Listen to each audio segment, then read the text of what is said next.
Let me out of it! Did you hear something? Hello, and welcome back to my grim carousel of my speculative demise in every century leading up to our own, starting from 180 to the 21st century, the one we're currently in. In the last video, I talked about how I thought I would die in centuries 1 to 9, so in this video, we're going to talk about 10 to 21. Allow me to time travel you Doc Brown style to 900 AD, aka century number 10. It's 900 AD. Europe is trying to remember how to read. The Holy Roman Empire is just a sparkle in Otto the Great's eye, and agriculture? It's hot, baby. The heavy plow is the talk of the town, and I'm not just talking about your mother. I'm living my best life, having some thatched roof realness, when two oxen connected to a plow, appropriately named Methuselah and what the hell, see a rogue frog, panic, and absolutely demolish me. They pull the plow right over my body. I am completely trampled. Years later, my remains are mistakenly recognized as a saint's relic, and they are venerated until someone realizes that saints usually don't have hoof marks all over them. It's 1096, the 11th century. Europe's motto is eat, pray, murder, as the Crusades are running strong. It's like Coachella, but for the Holy War. Everyone is dehydrated, full of beef jerky, and a little bit crazy. I've tried to remain on the good side of history most of these videos, but today I'm gonna say that maybe I am a crusader and I'm just at the wrong place at the wrong time. I sneeze during a prayer before a raid. A knight screams infidel and stabs me with a sword that is mostly made of rust, and I die next to a holy relic which turned out to be a chicken bone. Blessed be. It's century 12. Welcome to the 1100s. Universities are on the rise, monks are copying Aristotle like bootleg CDs on LimeWire, and scholasticism is giving people an academic whiplash. I'd like to think in this timeline I am a notable scholar giving my ancient TED talk to a crowd of people. I say, maybe we're wrong. Maybe the stars don't control your bowel movements. And the next thing you know, I'm being accused of necromancy. Scholasticism was big, but that didn't mean that logical thinking or reasoning was. It was pretty slim. My intestines are unfortunately removed for further study by some guy who thinks that leeches can cure hysteria. And I want to say, historical sidebar, at this time, universities did ban women. So that may have been a factor in why I was killed. But even though they didn't allow women, they did allow drunk bishops. On to the 13th century. It's the 1200s. Genghis Khan is running strong and he has a kill count that rivals most modern natural disasters. Good thing that he repopulated half the earth himself. Fact check that. It may not have been half the earth, but it was a good chunk. The Silk Road is booming and Mongols are rewriting the definition of aggressive networking. I am a bardic figure turned diplomat that was sent to convince the Mongols that other countries were worthy of, not slaughtering. I've taken to using crude finger puppets in order to explain diplomatic concepts to these people, because there's probably a language barrier. What else is the universal language other than amateur puppet theater? I tell a Mongol general, this one's a llama, and this one represents diplomacy. And then I'm immediately used as target practice and flayed out. My intestines are dried in the sun and braided into a new bowstring. What's left of the puppet show does become a hit for the toddlers of the village. Once they put all the puppets in their mouth and suck all the blood off. They do find them a little bit charming. Welcome to the 14th century, where I'm a rock star. I mean, rat star. They're basically the same thing. In the 1300s Europe, the Black Death was hitting everyone like an apocalypse. People were keeling over, dying, farting, coughing, every single bodily function you can imagine, and they were blaming cats for it. Which, unironically, the cats were helping. Enter me. I'm a medieval street performer. Yes, one of those that balances on a ball and has the bells on the hat. That is so me-core. What else would I be in this timeline? My signature trick? I have trained rats. In a very unfortunate time. The way that my pet rats, Jesus and Judas, do synchronized backflips to green sleeves has the whole audience charmed. But then, the little rats start coughing, and I start coughing, and I go completely viral, in more ways than one. Turns out, my little rat act were carriers of the Black Plague. Fuck. I begin coughing throughout the crowd. They immediately start to disperse. One of my rats, in fear through all the bustle, bites a bishop. I become patient zero. Fun fact, during this time, did you know that the Pope literally sat in between two fire pits thinking that the fire would burn the bad air? I just thought that would be interesting to put in there. Alright, Century 15, welcome to Yoked and Toasted. It's the 1400s, and you probably already know what I'm dying for the witch hunt. Witch hunts are picking up faster than a pyramid scheme in your small southern town. But bonus the number of pitchforks. All it takes to be accused to be a witch is having a weird mole or knowing how to spell. Egads. Cue to me. I'm whipping it up in the kitchen. I'm baking something absolutely wonderful for my loving husband when the local priest comes by to check in on his favorite citizens.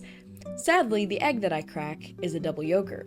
Most people would think that's good luck, but not in this time period. They accuse me of being an enchanted chicken transformed into the body of a seductress woman, and accuse me of summoning Satan in the form of an omelet. My trial isn't lengthy. Most people are just chanting egg, egg, egg over and over again while throwing eggs at me, probably in the barracks. Inevitably, I was burnt at the stake for that one. I had it coming. I deserved it.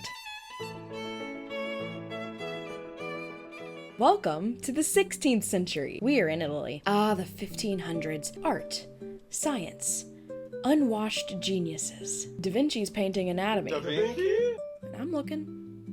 Michelangelo's carving up some daddy issues on marble. This is the era that I was meant for, dude. One thing about me is I'm not to be outdone, so I probably get in some crazy inventor race against Leonardo da Vinci, who is creating all of these wonderful inventions, and I decide I'm coming up with the steam-powered horse. Only I am not a genius, I'm just a loon.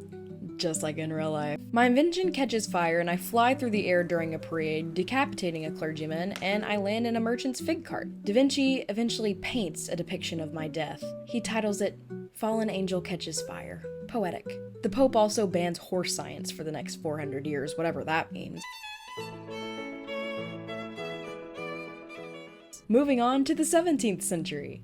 It's the 1600s, the 17th century. That plague is just not going away. Everyone's freaked out. Medicine is alternatively known as trying, failing, and bleeding until you pass out. And this is the rise of the ever-famous plague doctor uniform. The plague doctor uniform was a mask and leather adornments used to treat the Black Plague and the bubonic plague during the 1600s. The long bird-like beak on the plague doctor masks was actually filled with herbs and flowers and other items in order to purify the air before entering the doctor's nose. It probably kind of worked, but like the flowers weren't curing it. It was obviously just the fact that they weren't breathing in nasty air. They were, wearing a mask. Depending on the material, it might have worked just as well empty. Cut to me. I am laying in my bed in a fragile state. My dear husband looks over me and the plague doctor arrives. I'm gasping for air. I just need my inhaler. The plague doctor ominously doesn't care and throws me in the pile of bodies outside my house. I slowly suffocate in the pile of rotting corpses as the guy next to me is still barely alive, left slowly dying from bloodletting and regret. Eventually we all say hasta la vista, Terminator style, as we are set ablaze. Damn. I just had asthma. He says he's not dead. Yes, he is. I'm not. He isn't? Well, he will be soon. He's very ill. I'm getting better. No, you're not. You know how I tried to beat Da Vinci? I just really don't learn. Welcome to Century 18, Benjamin Franklin's Fatal Drag Race, starring me. It's the 1700s. Enlightenment is trending. Think philosophers, but a little more drunk. And much like Benjamin Franklin, I also believe that you can harness the power of lightning, not for electricity, but to speak with Zeus, because I am again the town loon. I just feel like that fits me. I go out into the thunderstorm with my kite, only mine is adorned with metal forks and prayer beads, and a key, mostly because I saw Benjamin do it and I thought, why not throw one of those on there too? Lightning hits me and I crisp up like the edges of a Hot Pocket that's been in the microwave a little bit too long. Franklin calls his experiment an electrifying success. I call it manslaughter, by method of friendly competition. Fun fact, Benjamin Franklin, besides the light bulb and harnessing electricity, also invented the urinary catheter. I also probably would have died trying to invent that. We're headed back to England for century 19 for a Victorian goth death that is worthy of any Beetlejuice-loving baddie. It's the 1800s. Victorian era. Grief, it's fashionable. Funerals, they last longer than most marriages. Every single person is emotionally constipated, probably by the perpetual state of rain. Sorry to anyone who lives in England. Does it really rain there that much? I am mysteriously attending the funeral of my 4th husband. Nobody look at me. I don't know how to save someone from choking on poisoned soup. What? I faint during a dramatic sigh, mostly because my corset is probably way too fucking tight, which was a real thing that happened. You know the stereotype of women fainting upon seeing something distressing? It's mostly because upon taking a deep breath, many people would faint due to the tightness of a corset. The more you know. I am immediately declared dead. Only I'm not. I'm just in a box with my husband now. This is not where I wanted to be. I wake up naturally screaming and ripping my own fingernails off, trying to escape my disgustingly grim grave. I don't know if anyone could really hear me above ground, except maybe the groundskeeper of the cemetery, who starts to dig me up, but it is far too late and I have already suffocated. My death probably inspired the invention of grave bells.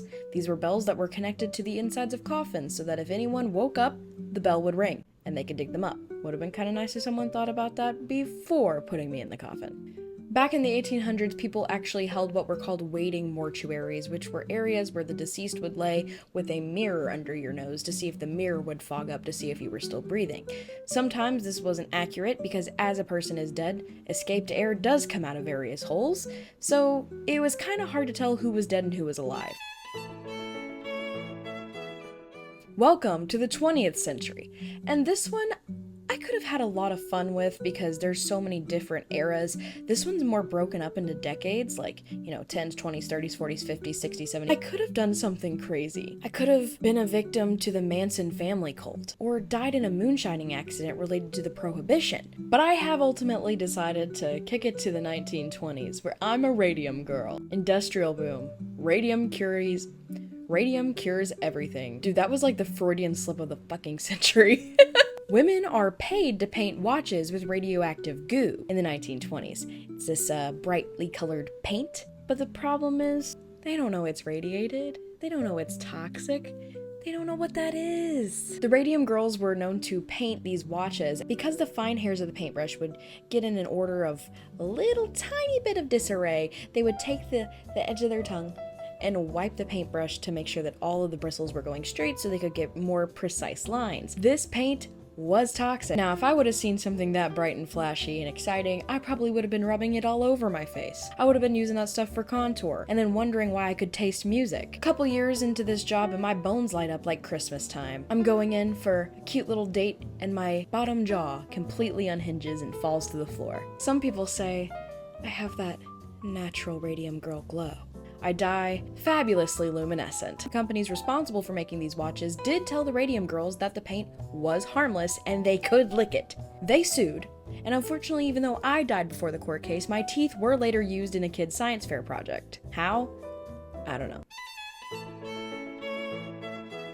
It's the 2000s, the 21st century. I would say that I survived 9/11, but I wasn't even born when 9/11 had happened, so that was a natural feature in my life cycle. So far, I've survived climate change, late-stage capitalism, and 3 failed therapist consultations. Sorry, Dr. O'Reilly. I'm just not ready to come in yet, okay? I'm still processing all of this. I think we should cut to me eating a vegan, organic, perfectly safe muffin. That was mislabeled.